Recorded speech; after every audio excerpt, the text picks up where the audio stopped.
What's up, Ninja Nerds? In this video today, we're going to be talking about acute respiratory distress syndrome, also known as ARDS. Before we get started, if you guys want to follow along with this video with some really comprehensive notes, some beautiful illustrations that are done by our medical illustration team, please go check out the link down below. That'll take you to our website.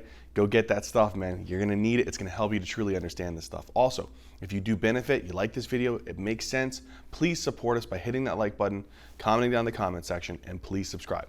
All right, let's get into it. All right, engineers, let's talk about ARDS. So when we talk about ARDS, acute respiratory distress syndrome, it's a syndrome of respiratory failure, so symptoms of respiratory failure, dyspnea, hypoxemia, maybe some signs of cyanosis, difficulty breathing that usually develops acutely, usually within like a week of an initial insult. And then their lungs just look really, really bad with this bilateral whiteout or a pacification. And we'll talk about the definition of ARDS a little bit later when we get into the diagnosis, utilizing something called the Berlin's criteria.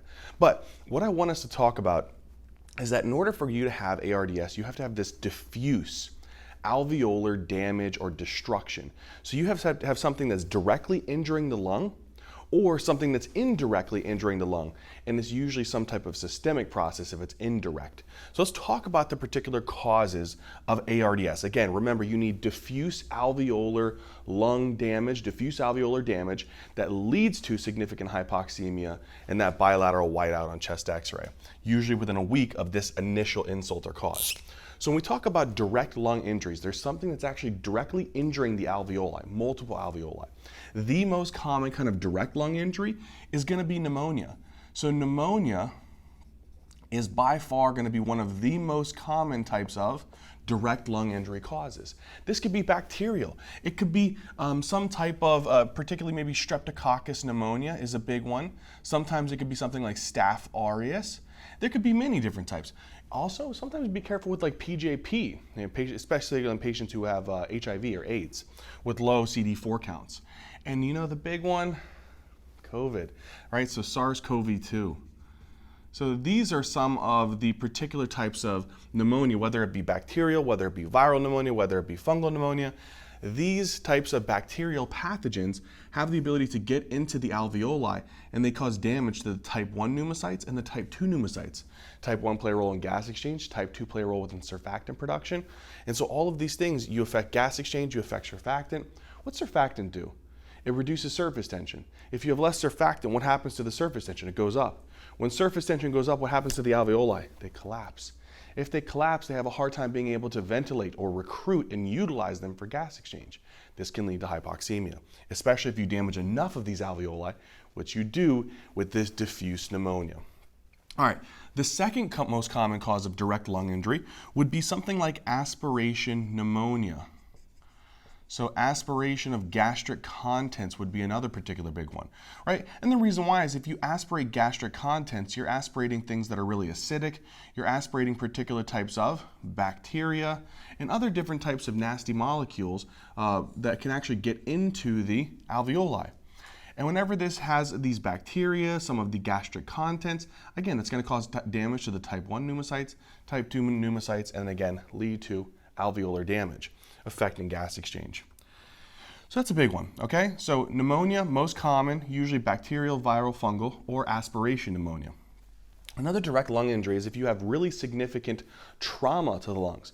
You know, there's something called lung contusions. So sometimes if you develop a pretty good like lung bruise, if you want to think about it. So lung contusions from some type of trauma. That injury, that lung contusion is injury to the actual lung parenchyma. So imagine if you had a really good lung trauma on this right lung, maybe even a little bit on the left lung. You're damaging the actual lung parenchyma. What's the lung parenchyma made up of? Type 1 and type 2 pneumocytes. If you do that, you affect eventually the gas exchange process. Okay, so we have pneumonia, we have aspiration of gastric contents, severe lung contusions from lung trauma, or some type of traumatic event. What else is another particular common cause? I wouldn't say common, but it's something that you want to think about, especially for your exams, is near drowning incidents. So near drowning is another big one. Now the mechanisms of these are a little bit interesting because it depends upon really what type of body of water there's actually near drowning in. So sometimes if this happens in kind of a fresh water source, this is more of a hypotonic kind of solution, right? So it's more of a hypotonic. Usually it's not going to be super salty. If it's like seawater, then it's more of a hypertonic solution. And this actually kind of makes a difference in how this affects the alveoli. And a simple concept here, if you had seawater here, and you actually have seawater that gets into the alveoli, it's gonna make the alveoli really, really salty. And it's gonna make it hypertonic in this area. If you make it hypertonic in this area, what it does, it actually kind of pulls fluid from the actual capillaries into this area here.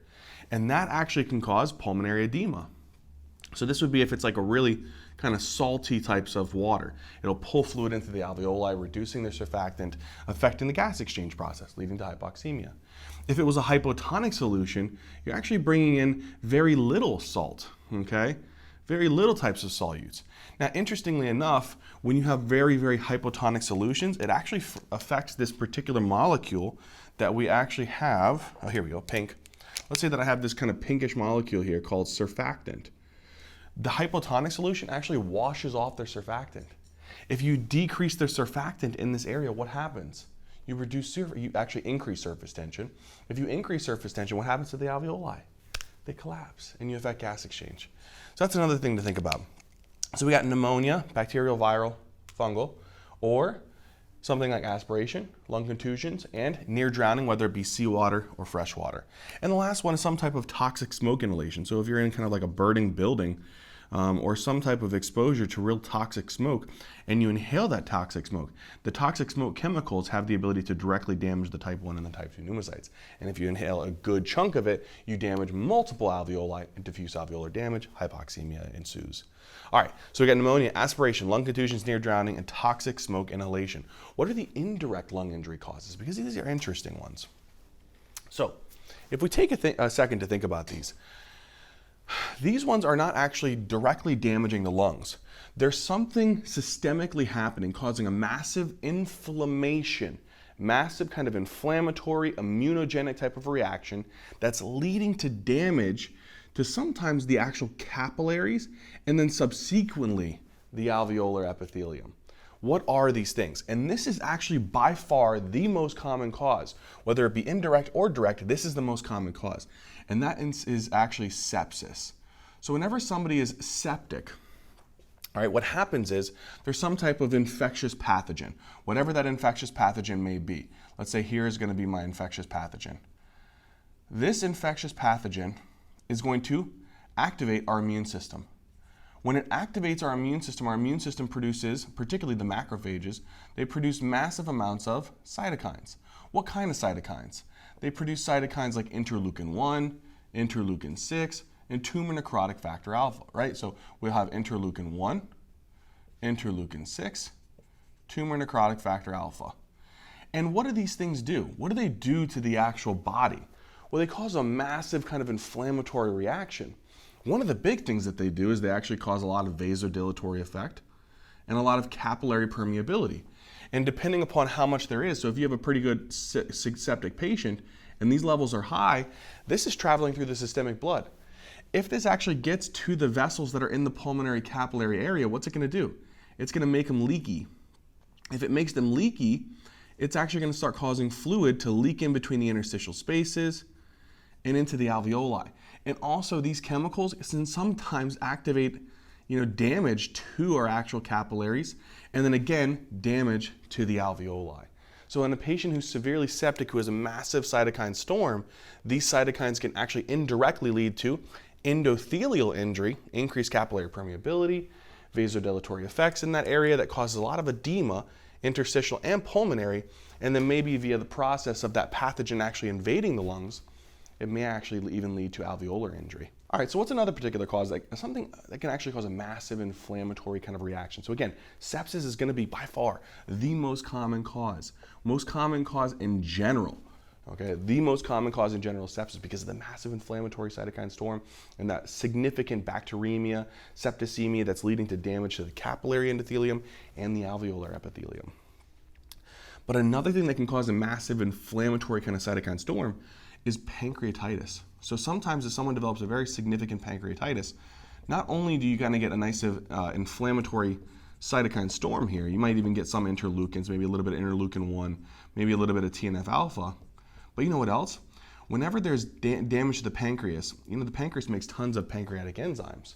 So there's so many different types of enzymes that are released as a result of damage to the pancreas. And so whenever this pancreas is damaged, it releases multiple different types of enzymes. And these enzymes and the combination of the cytokines lead to diffuse inflammation, but also damage to the capillary endothelium, leading to it becoming leaky, leading to interstitial edema, and even pulmonary edema. And then some of these enzymes can actually cause destruction of the alveolar epithelium. So we can see how in diffuse inflammation states like sepsis, pancreatitis, that could lead to enough damage to the capillary endothelium and the alveolar epithelium. Now, what else? Another particular interesting thing that you may see, it's not super common, the big ones that I really want you to remember is pneumonia, aspiration pneumonia, and sepsis, and a little bit of pancreatitis. But another one that can come up particularly is whenever you have severe trauma, particularly multiple long bone fractures, okay? And the reason why is whenever you have multiple long bone fractures, in the center of these long bones, you have the medullary cavity, which contains a lot of fat tissue, adipose tissue. And what happens is whenever you have these long bone fractures, and you have a lot of them, you can spit out these big kind of fat globules. And these fat globules can actually start to get metabolized in the actual blood and get converted into these nasty little molecules called oleic acid. And oleic acid actually has a lot of devastating effects. It can cause damage to the capillary endothelium and can cause damage to the alveolar epithelium. That'll lead to increased permeability, leading to interstitial edema, leading to pulmonary edema, and leading to damage to the alveolar epithelium affecting gas exchange. So in certain patients who develop what's called fat emboli, basically, these are called fat emboli, from multiple long bone fractures or significant trauma, that can actually cause this fat emboli that leads to oleic acid molecules and leads to alveolar epithelium and capillary epithelium damage. Okay, the next one that I want you guys to remember, it's a weird one, but it can happen. It's called TRALI, so transfusion-associated lung injury. So sometimes if people are getting like massive transfusions, whether it be packed red cells, whether it be FFP, whether it be like cryoprecipitate or something like that, particularly FFP and cryoprecipitate. So there's particular types of maybe donor antibodies that may be present. So maybe some donor antibodies and maybe some particular phospholipids that may be present with inside of the actual transfusion products, right? Maybe a little bit of packed red cells, but primarily FFP, cryoprecipitate. And what happens is these donor antibodies and these donor phospholipids can actually activate our immune system, particularly the neutrophils. And they may stimulate these neutrophils. And neutrophils, what happens is when someone actually needs a transfusion, neutrophils actually sequester themselves into the capillary endothelium. And they kind of tuck themselves there whenever someone's usually in need of a transfusion. Well, what happens is if you give them this transfusion, these actual antibodies and these donor phospholipids may stimulate these neutrophils, causing these neutrophils to release lots of cytokines, particularly like reactive oxygen species, proteases, and that starts causing damage to the capillary endothelium and the alveolar epithelium, leading to interstitial edema, pulmonary edema, and affecting gas exchange. We're good. All right. The last cause, though, is actually not that easy to understand. We don't really know how these actual drugs cause someone to develop particularly ARDS. But there is particular drugs that you do want to be aware of. This tends to be kind of cocaine, usually crack cocaine, or sometimes opioids. And last but not least, sometimes aspirin toxicity. So if someone's taking too much of aspirin, that can also cause it as well. So cocaine, opioids, and particularly aspirin toxicity, again, the mechanism of how it actually does this, we don't really know. But we have an idea, and what I really want you guys to take away from ARDS causes is this is usually diffuse alveolar damage, whether it be direct, indirect, but the most common causes are pneumonia, aspiration pneumonia, and sepsis. All right, let's talk about pathophys. All right, so let's talk about the pathophysiology, Ninja Nerds. So what we have to take into consideration is we know the causes of ARDS, right? We know that these things like pneumonia, aspiration of gastric contents, sepsis, pancreatitis, those are the big ones that I want you to remember. They lead to diffuse alveolar damage. And also, there's also some capillary endothelial damage. The pulmonary capillaries also get damaged, at least interstitial edema, pulmonary edema, a lot of consolidation, that whiteout that I'm talking about that we'll see on imaging. But this leads to the clinical manifestations such as hypoxemia, tachypnea, and maybe some cyanosis and some pulmonary edema that represents as crackles or rales, so on and so forth. How do we actually bridge that connection? How does this actually happen? Well, you got these beautiful macrophages that are residents or fixed macrophages located within the actual alveoli. And these are called alveolar macrophages. These alveolar macrophages are interesting because they can respond to two particular things. Let's say that we have some type of injury, right? And what any of these causes. There's injury to the type 1 pneumocytes and the type 2 pneumocytes. Let's say, right? So there's some type of injury to the type 1 pneumocytes. What does the type 1 pneumocytes do? And these are, again, the type 1 pneumocytes are these little guys here, right? These are the simple squamous epithelial cells. They participate in gas exchange. The type 2 pneumocytes are the cuboidal cells. And these are the ones that actually make surfactant.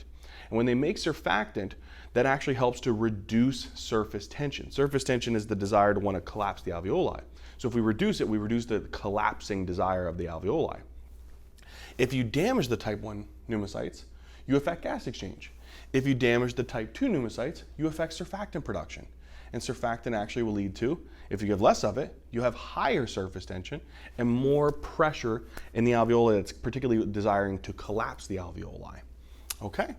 So let's say that we have the injury to these type 1, type 2 pneumocytes from all the causes that we talked about on the outside over here, right?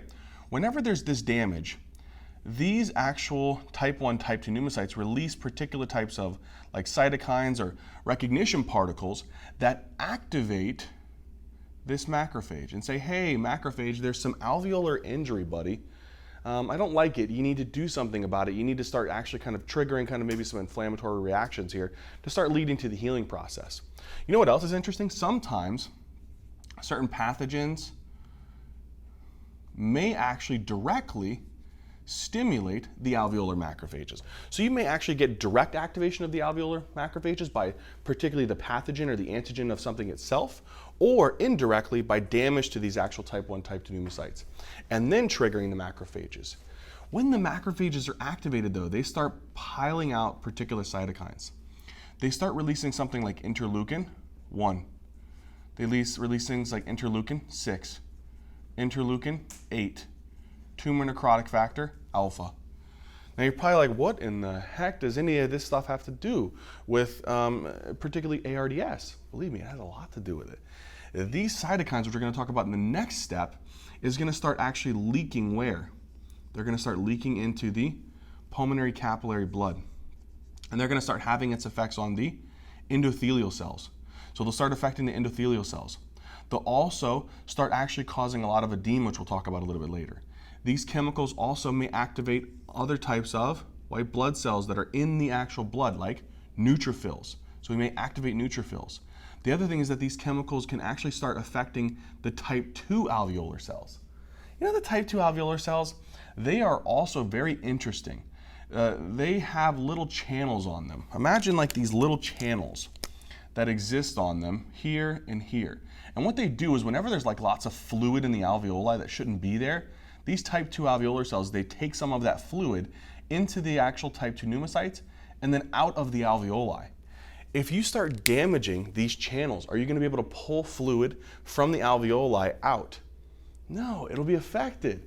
And so that may contribute to a lot of this edema and a lot of inflammation in the area. So what I want you guys to remember in this first step of ARDS within the pathophysiology is there's some type of direct antigen stimulation of alveolar macrophages, or second, there's damage to the epithelium that leads to cytokine or recognition particle release, activating macrophages. Macrophage releases a ton of cytokines that affect the capillary permeability, that affect the cell adhesion molecules, that affect the neutrophils that are running through the area, and also affect the ability of the reuptake or removal or reabsorption of particular fluid within the alveoli by the type 2 alveolar cells. Okay, let's see what the result of that would be over on this next step over here, the diagram. So, If we have a lot of this cytokine release, interleukin 1, interleukin 6, TNF alpha, interleukin 8, what does that do? All right, the first thing I want you to remember is interleukin 1, interleukin 6, and TNF alpha, they love to cause an increase in capillary permeability. So imagine these capillaries were supposed to be really good at trying to regulate what things leak out of them, but now, because of these cytokines, they're more leaky. And so they're having difficulty being able to regulate that fluid balance. And so now what happens is, when fluid is actually rushing, blood is actually rushing through these pulmonary capillaries, because it's so actually porous now, because of these cytokines, fluid starts leaking out of these spaces. And when it leaks out into the spaces, it leaks here, into the interstitial spaces. So that's one of the first things that happens. So now we're gonna have all this fluid that'll leak into the interstitial spaces. But another thing happens. The other thing is, those cytokines, interleukin 1, interleukin 6, TNF alpha, they also tell these endothelial cells to start expressing little adhesion molecules. The reason why is I want white blood cells to actually kind of come into this area to kill whatever problem is in this area. And so if I increase the expression of these little cell adhesion molecules, guess what? If a neutrophil decides to kind of run through here, not only is it really leaky that it could actually leak into the interstitium and maybe into the alveoli, but if it actually is running here and it gets stick to one of these little cell adhesion molecules, it says, oh, they must need me into this area. Let me squeeze through the vessel and come into this area and find where this pathogen is. So first thing is you start getting capillary permeability, increased expression of cell adhesion molecules. You know what else these cytokines do? Particularly interleukin 8. Interleukin 8 will actually stimulate these neutrophils, kind of like chemotaxis, if you will, and tells the neutrophils, hey, neutrophils, start actually coming into the alveoli. And so what happens is the interleukin 8 activates the neutrophils, and the neutrophils have an easy time getting over here because the capillaries are super permeable. We'll have lots of cell adhesion molecules to let them come to the area. Once the neutrophils get into this area and they're stimulated by all of those cytokines, they start releasing nasty molecules like reactive oxygen species. They start releasing lots of proteases. And you know what these things do? Reactive oxygen species and proteases actually start causing damage, more damage, to the type 1 and type 2 pneumocytes. And if I start having lots of neutrophils come into the area and damaging multiple type 1 and type 2 pneumocytes, now this area is going to start to become damaged, and I'm going to lose this actual barrier because these cells are becoming damaged. If I lose this barrier, the fluid that was actually in the interstitium can start to leak into the alveoli. And now I start getting lots of fluid into the alveoli. So I'm going to have damaged cells. I'm going to have fluid that's starting to leak in. My capillaries are super permeable. I'm going to have white blood cells kind of rushing into this area. And you know what else can start kind of rushing into this area? Sometimes, because this is super leaky, certain things like proteins may even leak in. Let's actually draw these in a different color. So what happens is lots of these proteins that maybe were actually leaking out into the interstitium can kind of start accumulating into this area as well. So you're going to have a kind of a mixture of things, right? You're going to have some proteins like fibrin that'll actually start to kind of accumulate into the alveoli. You're going to have lots of fluid that's accumulating into the alveoli. And why is the fluid accumulating there? The fluid is accumulating there because of increased capillary permeability, increased alveolar damage, which is actually affecting that membrane barrier, okay? Then you're also going to have dead cells. Why am I going to have dead cells? Because the reactive oxygen species, the pathogens, all of these cytokines are damaging the cells, and they're starting to leak off. And so you're getting some cellular debris, you're getting fluid, you're getting fibrin. What else am I getting? I have lots of white blood cells that are in the area. So then you're going to start having white blood cells like neutrophils in the area, and maybe even some macrophages that are in the area. So I'm going to have a lot of this stuff. And then sometimes even red blood cells can leak into there. And you know what this does? This produces like this thick kind of like membrane. This thick membrane that now, when oxygen comes into the alveoli, oxygen will want to move where? Its main goal is to cross this respiratory membrane through the alveoli into the actual capillary blood. Now this oxygen has to move across some white cell material, some cellular debris, some fluid, some fibrin, maybe even some red blood cells through the actual capillaries particularly through the epithelial tissue, through the interstitial spaces, and then through the capillary endothelium into the blood. That's a thick distance to have to travel, and that's going to affect gas exchange. You know what they call this kind of thick membrane here that can develop? They call this thick membrane what's called a hyaline membrane. And all the hyaline membrane is a product of cellular debris, white blood cells, fluid consolidation, fluid collection there, fibrin, and maybe even some red blood cells that actually can leak into this area as well. And this hyaline membrane is going to affect gas exchange. And if you affect gas exchange because you actually don't allow oxygen to move as easily across, this can lead to hypoxemia, which is low oxygen concentration within the blood, right? Now, another thing that I want you guys to think about, which is actually interesting as well, is that when we have all of this fluid that's accumulating inside of the alveoli, what does that do to the surfactant production? Let's come down and think about that, because that's another thing. And we can kind of summate what we've been talking about up to this point. So what we've kind of surmised from this part here is that we have some epithelial damage of the alveoli. We have some epithelial damage or increased capillary permeability of the pulmonary capillaries. We have lots of fluid that's leaking into the interstitium. So there's lots of fluid here. We have lots of fluid that's actually leaking into the pulmonary capillary, into the alveoli, sorry. So lots of fluid leaking into the alveoli. And then you also start developing some fibrin deposition. Okay. And then again, you start having white cells that are accumulating here as well. And then you start having some cellular debris. Right? So then we'll have a little bit of cellular debris that will kind of mix in there. And that gives us this hyaline membrane, maybe even some red blood cells. Here's another thing. A lot of this fluid starts washing away a particular protein fatty layer that's actually kind of generally right here. There's a generally kind of a nice little lipid protein layer that's right here between the alveolar, like the air-water interface. What do we call that? Surfactant. So what happens is surfactant, just to kind of recap, surfactant does what again? It reduces surface tension. And surface tension is basically the desire for the alveoli, they want to collapse. So if I reduce surface tension via the process of surfactant, this will lead to low collapsing pressure. You know, there's that law called Laplace's law, which is pressure is equal to 2 times the tension divided by the radius. So if the tension goes up, the collapsing pressure goes up. Well, what happens is you start getting all of these what happens? You get type 2 damage. They make surfactant. So now as a result, you're going to get a decrease surfactant production. Then you're going to have all of this alveolar fluid that's going to be leaking in from the interstitial spaces that's coming from the capillaries and leaking in through this damaged membrane between the alveoli.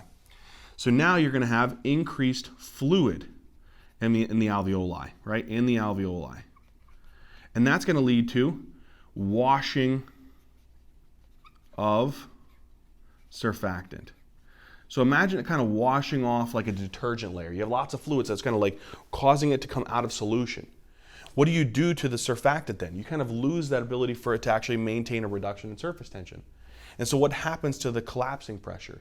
It goes up because you've lost your type 2 cells who make surfactant and you're starting to wash it away from all that fluid. What does this do to these poor little alveoli? The alveoli will start to collapse.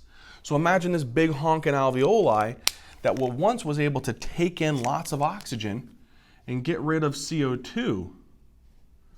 Now, because it's collapsing, because it has all this fluid washing away of surfactant, a lot of fluid in the pulmonary interstitium that's also pushing on it, it collapses. And because it collapses, now you have this significant affected ability to be able to participate in gas exchange. First, it was the hyaline membrane. Now you got collapsed alveoli. This is going to lead to a significant nasty effect here, right? So as a result of collapsing a hyaline membrane, this can lead to hypoxemia. What's the reflexive reaction to hypoxemia? what do? Whenever you're hypoxemic, what's your natural reaction? Your reflexive reaction, because it activates those chemoreceptors, is it should stimulate your central nervous system, right, to increase your respiratory rate. What is that called when you increase your respiratory rate? Tachypnea. So you're going to be trying to breathe faster to try to bring in more oxygen.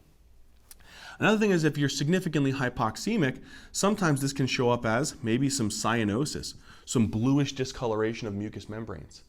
What else is another particular thing that you want to think about? Sometimes another reflexive reaction to hypoxemia is you increase your heart rate so that you can increase your blood pressure or perfusion, technically, cardiac output from the right side of the heart to the pulmonary blood so that you can participate in gas exchange better.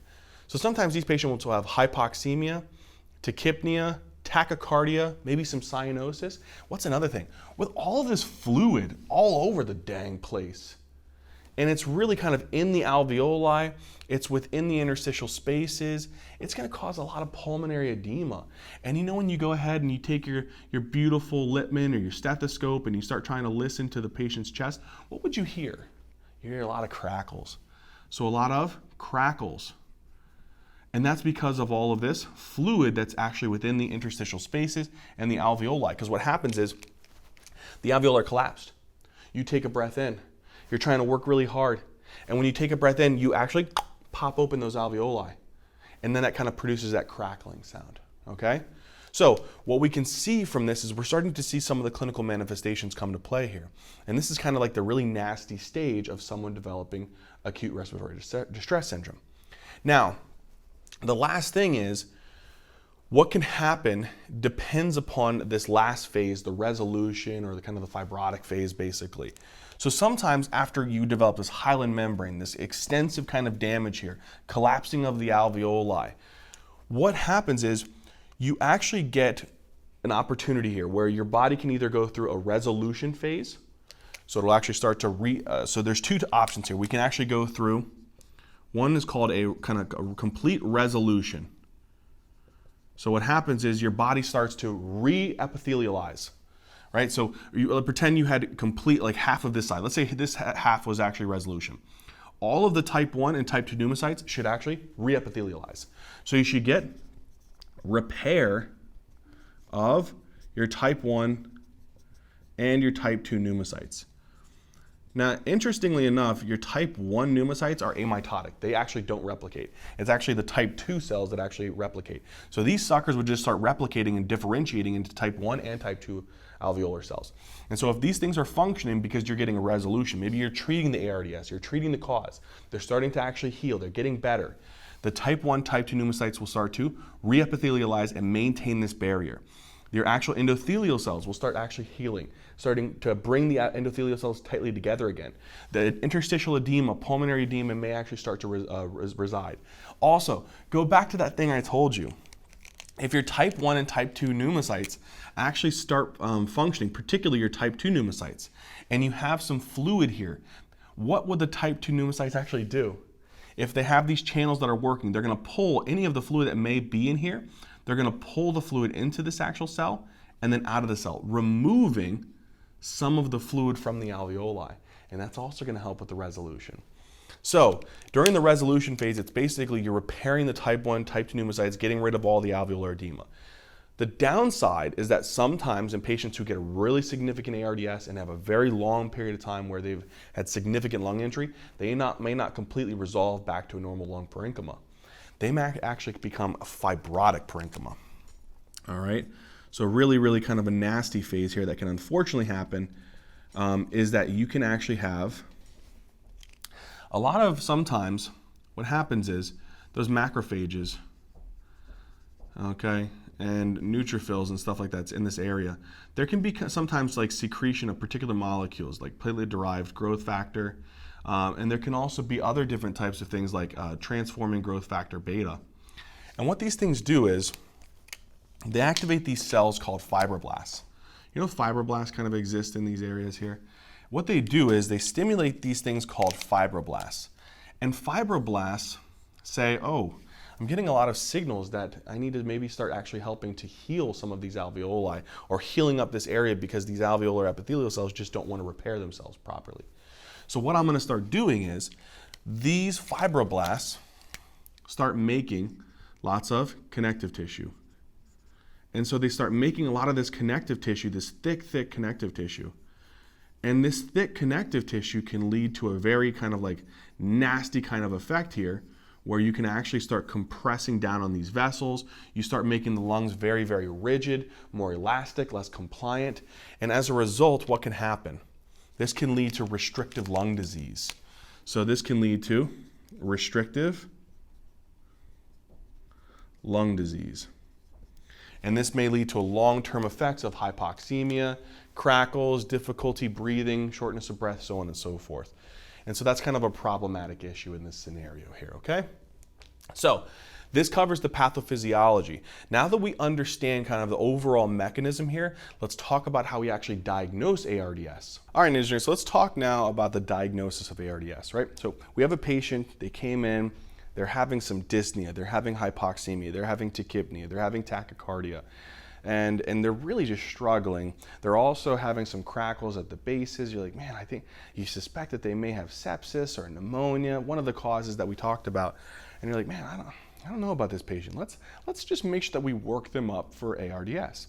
So there was what's called the Berlin criteria that helps us to diagnose ARDS, and it's kind of 4 points. I hit 5, but 4 points.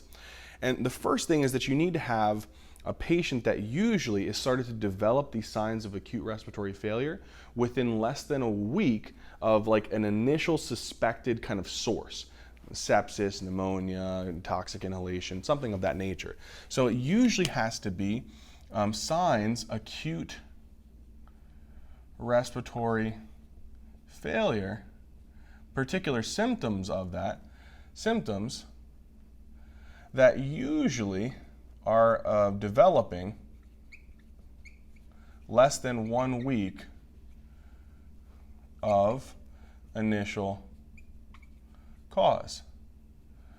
And again, what is the most common cause? Sepsis. So if you believe that sepsis is the most likely trigger, you're going to have to start doing some workups, right? So you may have to send some blood cultures, you may have to send some sputum cultures, you may have to send like a urinalysis, do all of these things, right? Work the patient up for what you think might be the actual source of their septic focus. Maybe getting some imaging, particularly of their abdomen, ruling out that there's no septic focus within the abdomen or the pelvis, so on and so forth, doing a good septic workup. Okay, so that is a big particular cause, one of the most common causes of someone developing ARDS. So again, acute respiratory failure, usually within less than a week of the initial cause that we suspect, and usually the most common is sepsis. So doing a septic workup is good. Maybe even adding in a lactate if you want to as well. Okay, but that's the first thing. The second thing that you need, according to the Berlin criteria, is you also need the patient to have bilateral opacification on some type of imaging. So they need to have bilateral opacities or whiteout. Sometimes we just use the term whiteout on imaging. And this, we'll talk about a little bit later, it's part 4, but this bilateral opacification, this whiteout type of appearance that you get on imaging, particularly what type of imaging? Well, the first line is going to be chest x-ray. You just can't go wrong with a chest x-ray. It's a really quick, easy test. You can also do CT scans. CT scans will give you a way better idea at the lungs. Look for any kind of maybe focal sources of consolidation, maybe like some type of infectious source, maybe a socked up lung, maybe any types of atelectasis, if there's any kind of pneumo, stuff like that. It's just a little bit better, a little bit more thorough examination. But you can also utilize lung ultrasound as well. A lung ultrasound is also a pretty good tool, being able to look for any consolidation versus atelectasis, B lines, things like that. But looking for that bilateral whiteout on imaging, opacification that's usually not due to a cardiogenic source. Okay, that is the key thing. So we got acute respiratory failure that's usually what develops within less than a week of an initial cause or a suspected cause, bilateral opacification or whiteout on chest x-ray, CT scan, and you can also augment that with lung ultrasound. All right, engineers, let's go ahead and take a look here at a patient's chest x-ray who has acute respiratory distress syndrome. we can see this, man. This is a really bad one. This is actually a patient who had COVID-19, and COVID-19 definitely can cause ARDS. So what you're looking at here is, again, we're trying to follow that trachea downward. It stays midline, branches out into the bronchi, and you're looking at the lungs. You're looking at the degree of inflation, right? So it kind of looks like it's hard to be able to determine where the diaphragm actually is here. If we put this on kind of a lung window, it'd be a little bit easier, but what we're seeing here is you see a significant amount of opacification or just a whiteout, a lot of pulmonary edema evidence here on that right hemithorax and on the left hemithorax. So this is a bilateral kind of opacification, pulmonary edema kind of picture here. And this is kind of a very classic case of what you'd see with someone with acute respiratory distress syndrome, as long as we've ruled everything out on that Berlin criteria that there is no cardiogenic pulmonary edema. So this is an evidence of non-cardiogenic pulmonary edema caused by COVID-19 with bilateral opacification or whiteout on their chest x-ray. So again, what will we see here, if we kind of take this down here, boom, you see these bilateral opacification or whiteout on the chest x-ray. And again, by the Berlin criteria, this has to be non-cardiogenic in origin. All right, let's take a look now at an ultrasound of a patient with acute respiratory distress syndrome. All right, Ninjas, so we're going to take a look here at an ultrasound for someone that we suspect has acute respiratory distress syndrome. It's not as good as compared to a chest x-ray or compared to a CT. Those are a little bit better.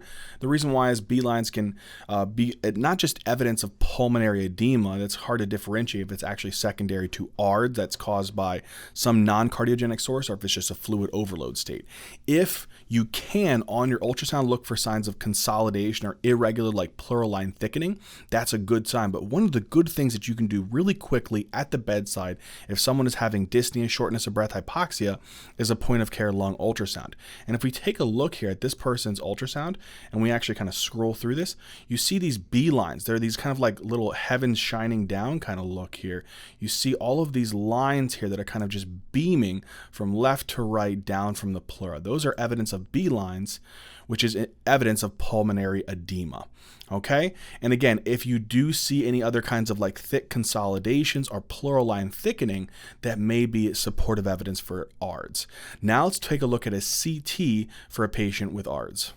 All right, engineers, let's take a look here at the last image for ARDS, and this is a CT. CTs are really good. They help to kind of really give a better idea of a patient with ARDS, helps to kind of allow for diagnostics and not just that, but determine like their level of treatment, like what kind of how aggressive we need to be, what we can do. So again, we're looking here at a axial view of a CT. We're looking in the lung window portion. So again, right hemithorax, left hemithorax.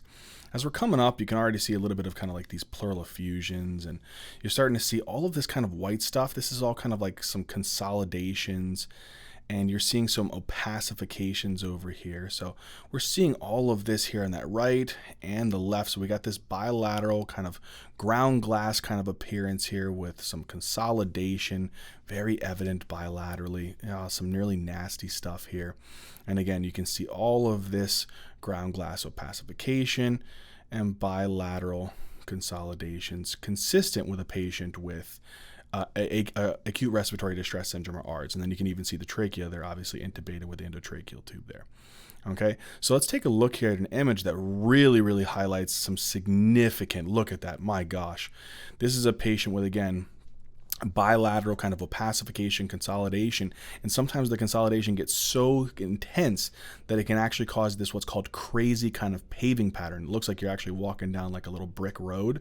That's where they kind of get that terminology from. So you see bilateral consolidation, opacification, and this crazy paving pattern in patients who develop severe ARDS. And again, one of the big things that is coming up as a cause of this is COVID-19.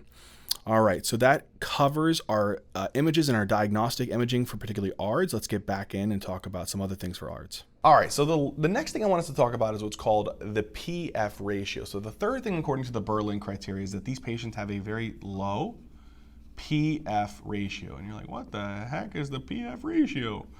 So it's actually not that bad. So PF ratio is you're taking the arterial kind of partial pressure of oxygen and you're dividing it by the fraction of inspired oxygen. So that's your PF ratio. To kind of give you an example of this, let's say we take a normal situation, like how, let's assume that I have a perfect oxygenation, right? Let's say that if you took an ABG, you took my arterial blood, you measured my oxygen concentration in millimeters of mercury, and let's assume that it's 100, right? 100 millimeters of mercury is my PaO2. Then you take into consideration what I'm breathing. I'm breathing room air. Room air is generally 21% oxygen. So that's about 0.21. So 0.21 would be my FiO2. So my PF ratio would be like 476. That's good. That's normal PF ratio. Anything greater than 300 is a normal PF.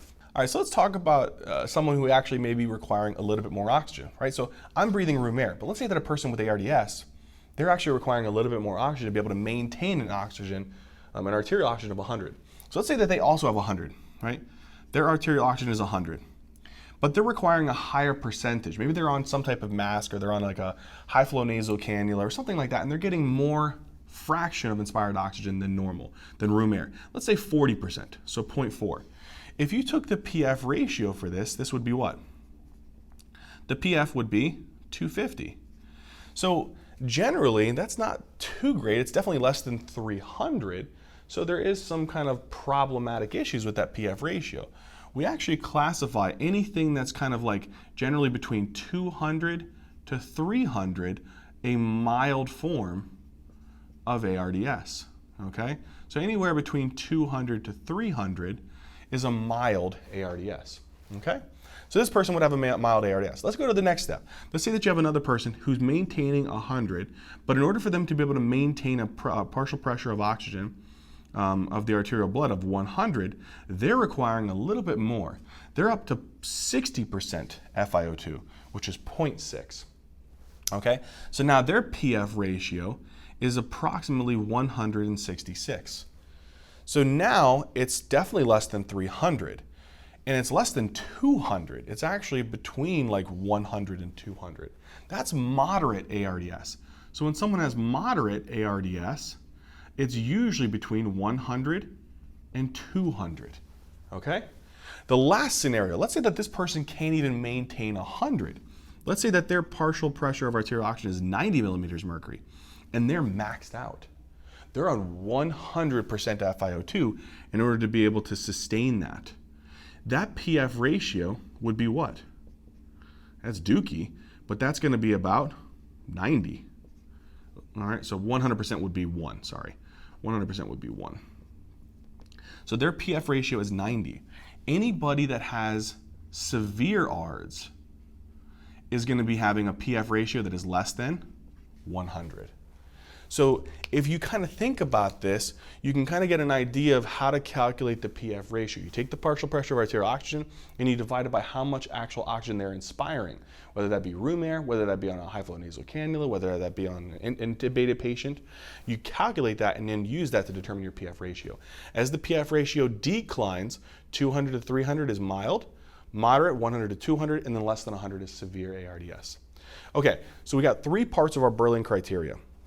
The 4th part of the Berlin criteria to have a diagnosis of ARDS is that it has to be what's called non-cardiogenic cause.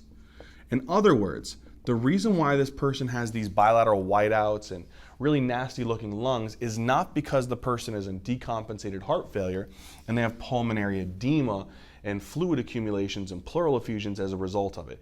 It actually has nothing to do with the heart. The heart isn't the problem or the source of this person's interstitial edema, pulmonary edema, and whiteout on their chest x-ray or CT scan or ultrasound.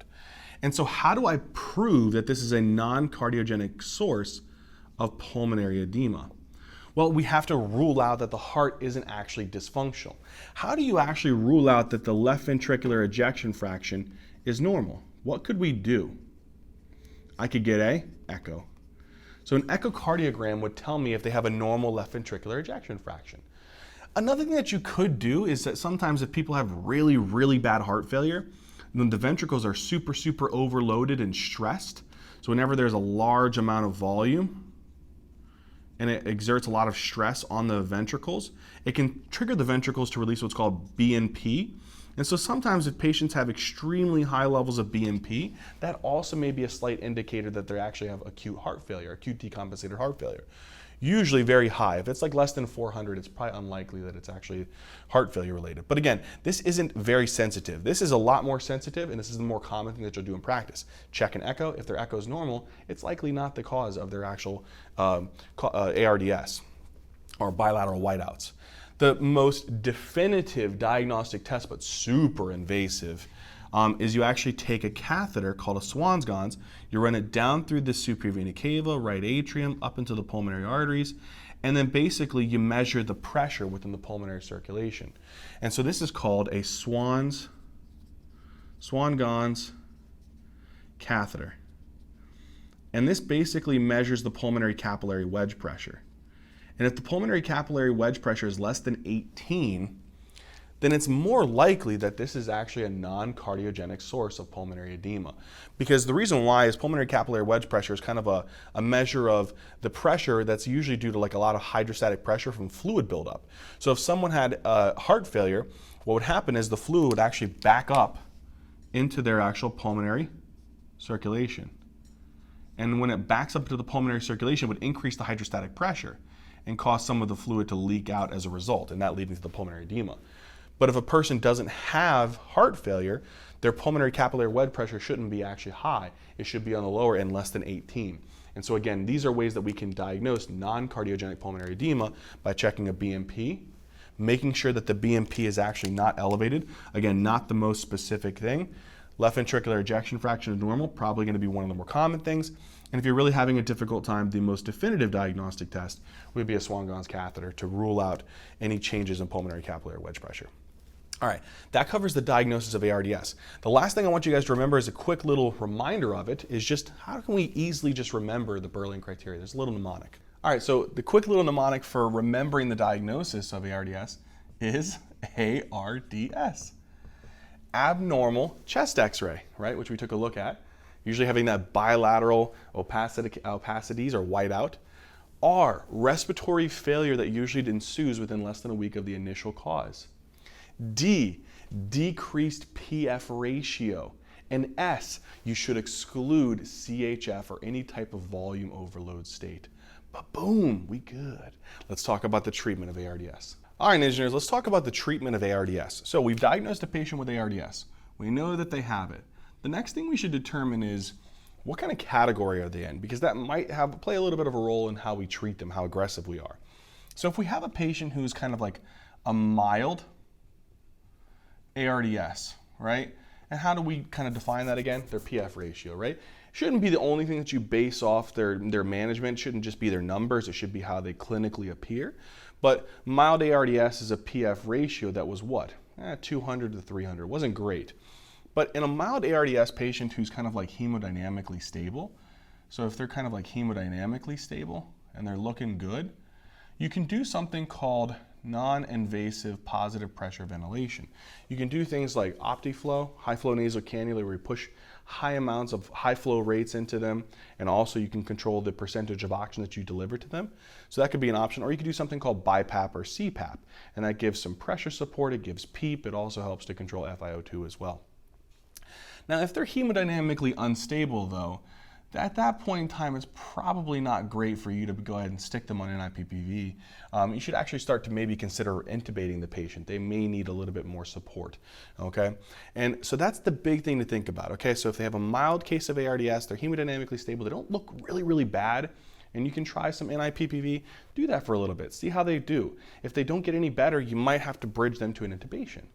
If they're hemodynamically unstable and they don't look good, their PF ratio isn't really that bad, but it's still 200 to 300, again, even though their PF ratio is still kind of within the mild category, but they clinically don't look good, you should just move to intubation, okay? If a person has ARDS and it's moderate to severe ARDS, you don't want to play around with this one, regardless if it's hemodynamic stability. If they're kind of really looking bad, which they probably will in this kind of level of PF ratio, you should just merge right to intubation. Okay, so endotracheal intubation, and then what you really want to do with this patient is, this is what the ARDS Net protocol actually suggests, is you do what's called lung protective ventilation strategies. Okay, we're not going to make this a ventilator kind of lecture. That's past the scope of this lecture. We'll have another lecture dedicated to ventilation modes and stuff like that. But what I want you to know is that you really want to, again, think about intubating the patient when they're severe, moderate to severe ARDS, instituting lung protective ventilation. Now, what happens though is if a patient is in lung protective ventilation, and we'll talk about what that particularly means here in a second, but their PF ratio stays below 150 and they just clinically don't look good, you may have to institute other different types of particular procedures. So for example, we may get into something called proning. And proning is another particular maneuver that may help with oxygenation. So proning may be an option. Sometimes if a person is really asynchronous, you may have to use neuromuscular blockades, paralytics. Sometimes there's other maneuvers for oxygenation like inhaled nitric oxide, okay? There's other particular things that you can try like alternative ventilator modes. Okay, one of the big ones is like APRV. And then if it's someone who has COVID, that's actually kind of the big thing, is you may institute other particular types of things like dexamethasone, as well as remdesivir. And last but not least, sometimes they're also using things like tocilizumab or baricitinib. Okay, this would be particularly for the SARS-CoV-2 or COVID-19. Okay, so these are some of the things that we can do, and usually if it's getting to the point where they're refractory to all of these things, it may lead to the last step, which is usually considering something like extracorporeal membrane oxygenation. And we'll talk about that as well. Okay, so we have an idea of how we're going to approach a patient with ARDS, right? If it's mild, hemodynamically stable, NIPPV. What is NIPPV? We already have a quick understanding of what it is. It's non-invasive positive pressure ventilation. One of the big things that usually people can try is something called Optiflow or high flow nasal cannula. So high flow nasal cannula, there's Optiflow, there's Vapotherm, and what these things do is they deliver high flow rates. So you can deliver very high flow rates, sometimes up to 50 to 60 liters of oxygen per minute. Okay? And what the nice benefit of this is that it helps to be able to kind of reduce the dead space washout. So dead space is basically air that's actually within the actual respiratory system, within the respiratory bronchioles or in the alveoli that do not participate in the gas exchange process. If we wash that out, it makes it actually easier to breathe. Helps kind of with particularly maybe even giving a little bit of PEEP, nothing crazy, maybe like anywhere between 0 to 5 centimeters of water a PEEP. And it also helps with kind of like mucokinesis. But that's one of the benefits. The other thing for this one is that you also control the fraction of inspired oxygen. And you can go up to 100% FiO2 with this one. So sometimes this is kind of a nice little thing to trial on a patient who has mild ARDS, they're hemodynamically stable, you can try something like this. Sometimes they may need a little bit more pressure. If they get a little atelectasis, their alveoli are kind of like a little collapsed, and they need a little kind of like recruitment of those alveoli to splint them open. What we can try is something called BiPAP. So bi-level, and it's a positive airway pressure, okay? And BiPAP is good because one of the things that this does is it gives you what's called an inspiratory airway pressure, which is like a nice little push of pressure support. It also can give you something called expiratory airway pressure, and this is actually your PEEP. This is what helps to be able to, it's called the positive end expiratory pressure. Think about PEEP as the pressure that kind of splints or stents or opens up or recruits those alveoli. So if an alveoli is kind of collapsed like this, and you give them a little bit of PEEP, what it'll do is it'll actually kind of like keep the pressure in the alveoli open higher during expiration so that they don't actually collapse and it stays nice and open. And what that does is that actually reduces the work of breathing and also helps with oxygenation. So BiPAP is good because you get some pressure support, you get some PEEP, and you also get control of FiO2 where you can push that up to 100% as well. Okay, so these are things to consider in a patient who fits this kind of part of the algorithm, okay? But again, making sure that you're keeping an eye on this. Some of the problems sometimes with high flow nasal cannula is, again, you have to be careful. This one may actually help a patient, but if they're starting to not be able to protect their airway, you may have to move to intubation. BiPAP, the only downside of BiPAP is that it can, if a person has lots of secretions, it can really plug up the secretions and push them down and make it actually potentially leading to what's called a very nasty mucus plug, which can really drop their oxygen saturation significantly as well. So that's another thing to think about if you're trialing these methods. Okay, but let's say that they've tried NIPPV, or they're mild ARDS and they're hemodynamically stable, or they're moderate to severe ARDS. they require intubation, lung protective ventilation. Now, lung protective ventilation, there was a lot of studies that were done, and they looked at basically what is the best way to ventilate these patients who have ARDS. And what the ARDS protocol came up with is that there's a very kind of set protocol that we should try to follow. One of the things is that tidal volume was very important. They tried tidal volumes that were up to like 12 cc's per kg of ideal body weight, and then they tried tidal volumes that were lower. And what they found is whenever you kept the tidal volumes like anywhere between like 4 to 6 cc's per kg of ideal or predicted body weight, this was actually the best indicator of mortality, okay? So what is tidal volume? It's the amount of air that we breathe in and breathe out during normal breathing. What I want to do is target a volume that is about 4 to 6 cc's per kg of ideal body weight. So that depends upon the person's weight. So someone who, is 70 kilograms, they may be taking in something, maybe 350 mLs. Okay? And so that's kind of the thing that we went by. And so tidal volume is good because one of the problems here is that whenever you have higher tidal volumes, what they were finding is with high tidal volumes, what it was doing is it was actually causing more barotrauma or volume trauma of the alveoli that were already open, recruited, they weren't collapsed. And so that was kind of the downside of this, is that you were causing something called volutrauma or barotrauma due to higher tidal volumes. And so what we do is we actually aim for these lower tidal volumes. And the tidal volume, what I want you guys to remember is tidal volume is good kind of like for CO2. So think about CO2 and pH. So let's say that a person, we're ventilating here, we're ventilating them to give them a particular tidal volume. Tidal volume, again, is the amount of air that you breathe in and breathe out. So if you have lower tidal volumes, you're breathing out less CO2, right? And so the problem with that is that sometimes when you target a lower tidal volume strategy, you don't breathe out as much of the CO2. And so because of that, that can lead to what's called respiratory acidosis. So as a result, you may see that the patient will have an increase in CO2 and a drop in their pH with a lower tidal volume strategy. So what you may have to do is augment their tidal volume if their pH is becoming problematic. But what you want to do is make sure that you don't try to go too high. What happens is, as you get higher and higher tidal volumes, one of the things that we see is that this increases something called the P-plat, your plateau pressure. And plateau pressure is a measure of kind of somewhat badness as you go higher and higher up on plateau pressures. So plateau pressures, as you get higher, it's more indicative of barotrauma or overdistension of alveoli. Okay, so that's another big thing to think about. Okay, so what is the big thing to think about tidal volume wise? Keep a low tidal volume strategy, 4 to 6 cc's per kg of ideal body weight. If it's higher, it can lead to volutrauma, overdistension of the actual good healthy alveoli. And then if you have lower tidal volume strategies, that's good, but the only downside of that is that can lead to respiratory acidosis.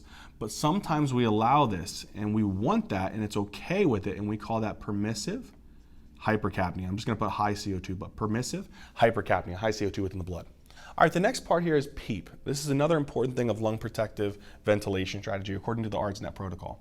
So PEEP is positive inexpiratory pressure. And so the easiest way to think about PEEP is that imagine whenever you inhale, you're going to want to kind of, usually these alveoli should be easily recruitable, they should be open.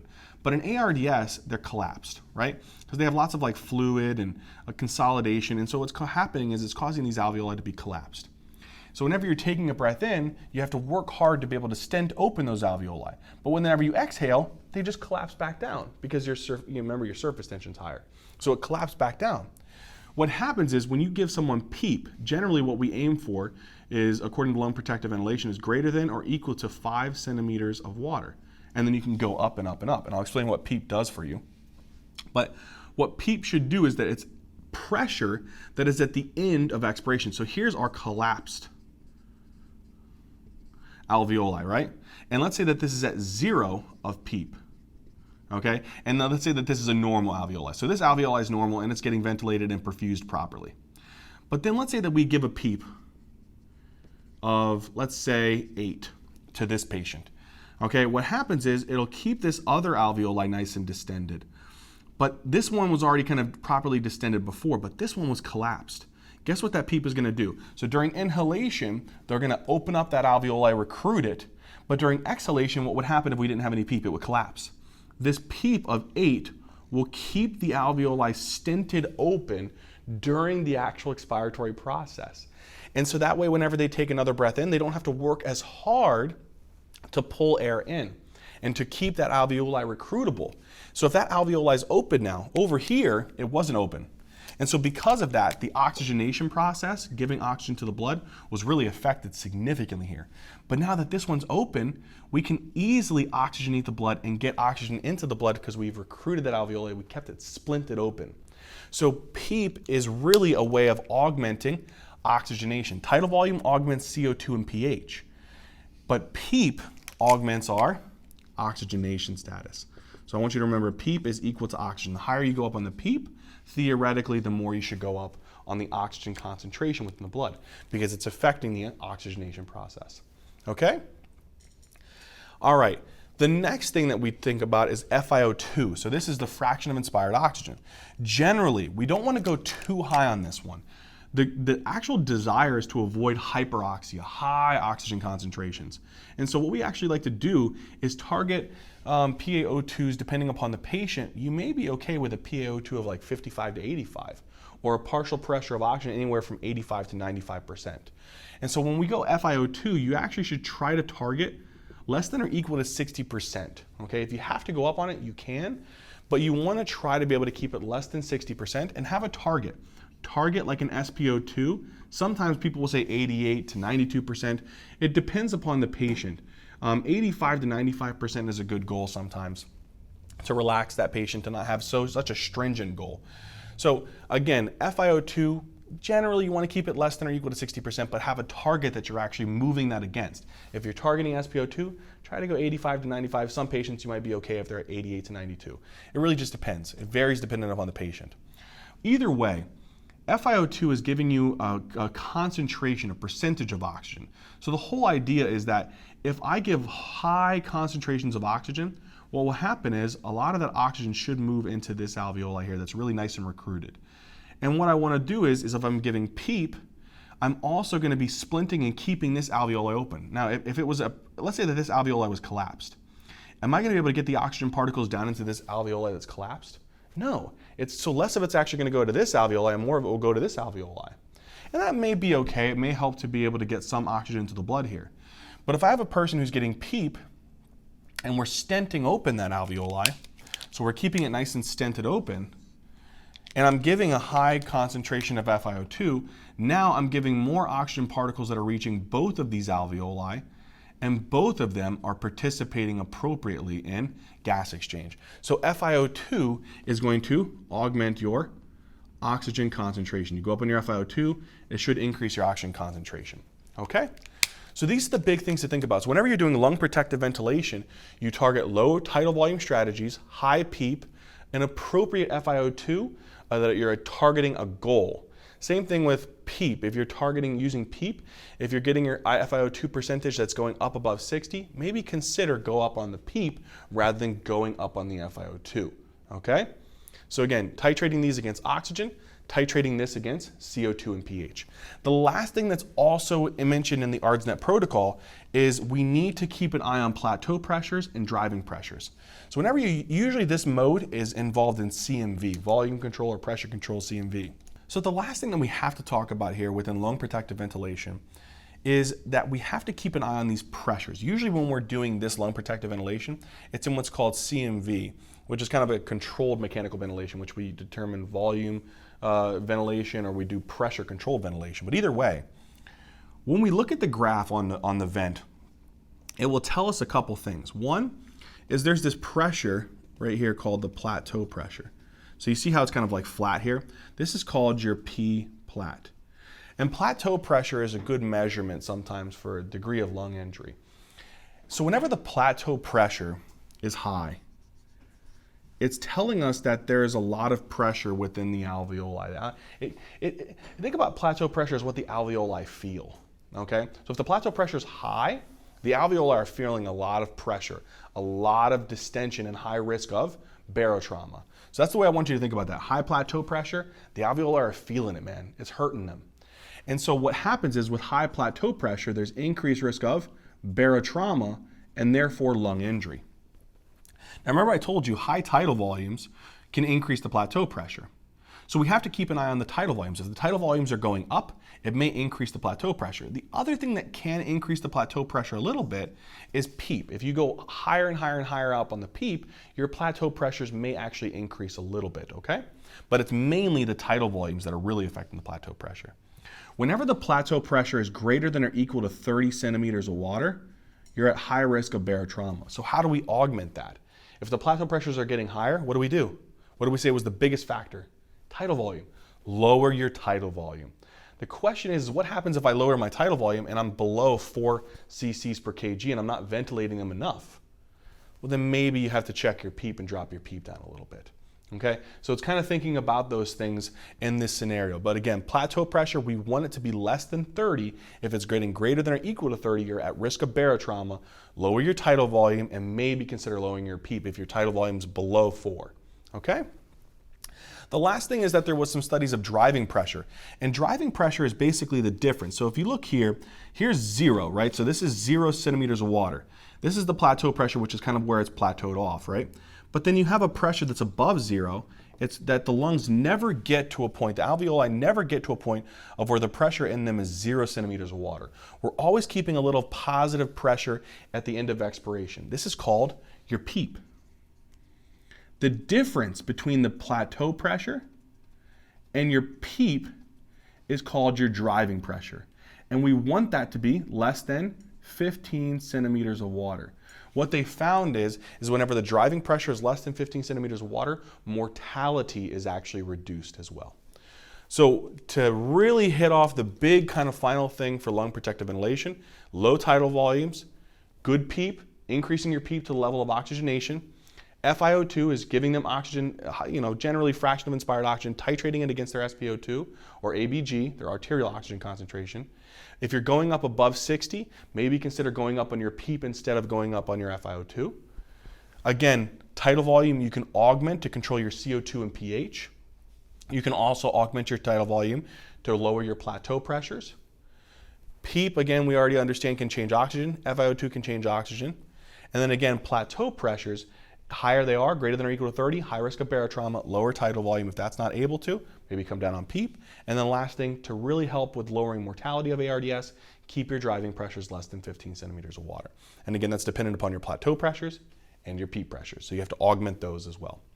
All right, let's say you've done this. It doesn't work. Their PF ratio is still less than 150. They're still looking really crappy. What else can we do? All right, so let's say that we've tried the lung protective ventilation, we're treating kind of the underlying cause. That's another big thing for ARDS. I didn't actually mention that, but when you're treating a patient with ARDS, you have to treat the underlying cause. What's the most common cause? Sepsis. Treating their sepsis, maybe you need antibiotics, maybe they need a little bit of fluid, maybe a little bit of diuresis if they're kind of like third spacing a lot of that fluid. So again, treating the underlying cause is also crucial to ARDS, okay? But the next thing is you've tried treating the underlying cause, you've tried the NIPPV, you've tried the intubation with lung protective ventilation, it's not working. What's the other options? The next thing is prone positioning. This is actually one of the few things in ARDS patients that has been shown to reduce mortality. And so what happens is the whole logic behind prone positioning is, imagine you're laying supine, right? The most dependent areas of ventilation and perfusion is actually the posterior lung fields, okay? So the posterior lung fields, when you're laying supine, guess what the heart's doing?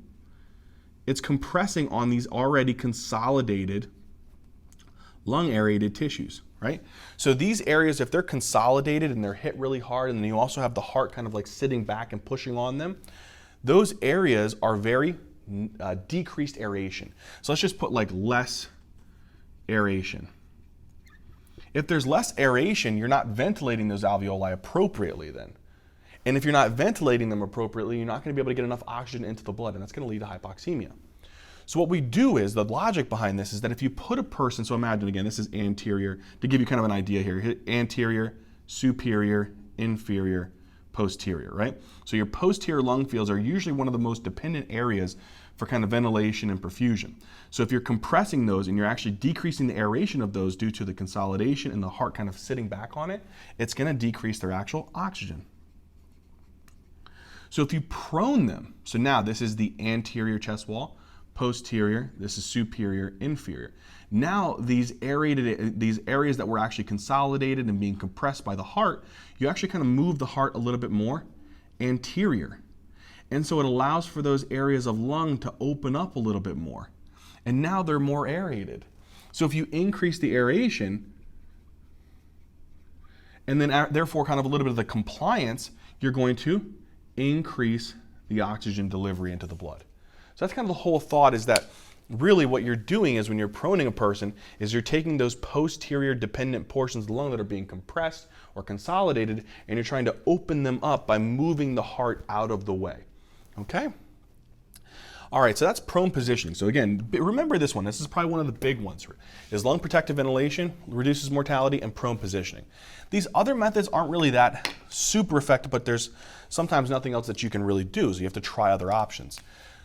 Another thing that they've been trying to utilize is inhaled pulmonary vasodilators. So if a person's PF ratio is still less than 150, what you can do is you can give them drugs like nitric oxide, or you can give them different types of like what's called prostaglandins. Okay, so prostaglandin, particularly like prostaglandin I2, we call it epoprostenol. But basically what these drugs do is you inhale them and they move down through the alveoli and they get into the actual blood, okay? And what they do is they actually get into the blood of aerated, well aerated alveoli. So this one, you would actually get less of it actually moving out into this pulmonary capillary blood, and the well aerated one, you would get lots of nitric oxide moving into the pulmonary capillary blood. What do? They dilate the pulmonary capillaries. If I dilate the pulmonary capillaries, I actually increase the blood flow to this alveoli then. So that's a nice thing. Really, what happens is the nitric oxide and the PGI2 are going to the particularly well-aerated alveoli, and into the well-aerated alveoli, it can diffuse into the pulmonary capillary blood, cause vasodilation, increase the actual blood flow. If I increase the blood flow to this alveoli, I can increase the perfusion and maybe pick up more oxygen. So the whole idea of this is that it may increase oxygenation slightly, okay? So these are some of the things that we can think about. All right, so the next thing to think about is, let's say that a patient is, again, this is one of the things that can happen. You're doing this lung protective ventilation, right, which is a low tidal volume strategy. One of the things is that whenever you have low tidal volumes, you're not breathing in as much as you actually desire to, right? So you may be only breathing in like 300, maybe 320 cc's, right? And you actually want to take in more. And so because of that, you try to breathe over the ventilator. And because of that, it leads to asynchrony. So ventilator asynchrony. And that can become problematic because it can actually make it hard for the patient to be able to get comfortable. They're trying to breathe over the ventilator. You're not letting the ventilator do the work. And so it can cause their muscles to become a little bit more tense. And so they're utilizing respiratory muscles that you want to actually try to relax. And so what happens is asynchrony actually can lead to low oxygen concentrations. It can lead to hypoxia. It can worsen it. And so what happens is sometimes we got to take them out of the equation. We got to take their desire to breathe out of the equation. And so sometimes what you try before you actually get to this is you try lots of sedation. So you may give them things like propofol, or maybe you try things like midazolam. Or maybe you try opioids and you're trying to sedate them so that you can reduce their respiratory drive. But sometimes that might not be enough. And you actually have to paralyze them and take their respiratory muscles out of the equation. And so sometimes you can paralyze them to get them out of this asynchronous state, give them some actual time to rest and become completely dependent upon the ventilator. And that actually can improve their oxygenation. So sometimes you use what's called cistatocurium as a particular paralytic that actually causes the muscles to become paralyzed, not actually be trying to breathe over the ventilator, and also sedation like propofol and midazolam or fentanyl boluses as well, opioid boluses. So these are some of the methods that we may go through. The last thing that you actually get to if a person is continuously staying hypoxemic despite all of the measures is you might do what's called extracorporeal membrane oxygenation. It's literally what it sounds like. You basically have to take blood from like an inferior vena cava source, right? It's taking blood from the inferior vena cava, and this side, the inferior vena cava, would be deoxygenated blood, right? And it's going to run it through some type of like oxidizer. Okay, it runs it through like an oxidizer, which is kind of this extracorporeal membrane. Oxygenates this blood that's coming from the inferior vena cava side. And then after it oxygenates it, it sends this highly oxygenated blood back into via the superior vena cava, into the right atrium, into the right ventricle, all the way through the pulmonary circulation, back to the left ventricle. And basically what you eventually do is you give lots of oxygen to them through a way that their lungs aren't doing it. You're going to try to do it for them. So you're basically going to have this extra lung outside of the body that you're going to run blood through, have it get oxygenated by that kind of lung outside of the body, and then send it back in. And that's kind of the whole mechanism behind this ECMO. Okay? So this is really kind of like the last stage, refractory stage, whenever you're treating somebody with ARDS. Okay, I hope that made sense. That covers ARDS, Ninja Nerds. All right, Ninja Nerds, in this video, we talk about acute respiratory distress syndrome. I hope it made sense. I hope that you guys enjoyed it. As always, Ninja Nerds, until next time.